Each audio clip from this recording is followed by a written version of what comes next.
নির্বাচন অবজারভার, যেটা আজকে আসলে মূল আলোচ্য বিষয়, একটি গুরুত্বপূর্ণ দায়িত্ব, এবং সেটি হচ্ছে নির্বাচন এর পূর্বে, নির্বাচনের সময় এবং নির্বাচন পরবর্তী, এই তিনটা ধাপেই তাদেরকে কাজ করতে হবে।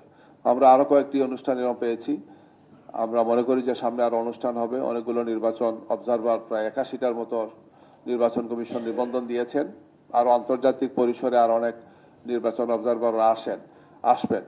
সবাই মিলে আমরা যদি এটা ফিল করি যে আমাদের একটা দায়িত্ববোধ আছে, নৈতিকতার একটা জায়গা আছে, যেটা স্যার বলেছেন, যে দিন শেষে আমার বিবেক কি বলে, আমার নৈতিকতার জায়গাটা কোথায়, এটা যদি আমি ফিল করি ব্যক্তি হিসাবে, আমি প্রতিষ্ঠান হিসাবে, রাজনৈতিক দল হিসাবে, যে যেখানে আছি, আমার ধারণা আমরা ভালো কিছু পাবো, ভালো কিছু করতে পারবো ইনশাআল্লাহ।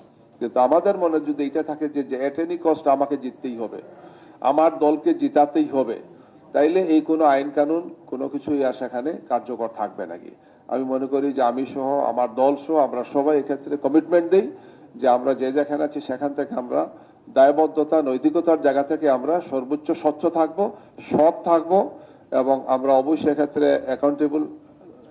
অ্যাকাউন্টেবিলিটি, ট্রান্সপারেন্সি, সবকিছু মেনটেনের ক্ষেত্রে কোনো ধরনের কোনো ছাড় দেব না।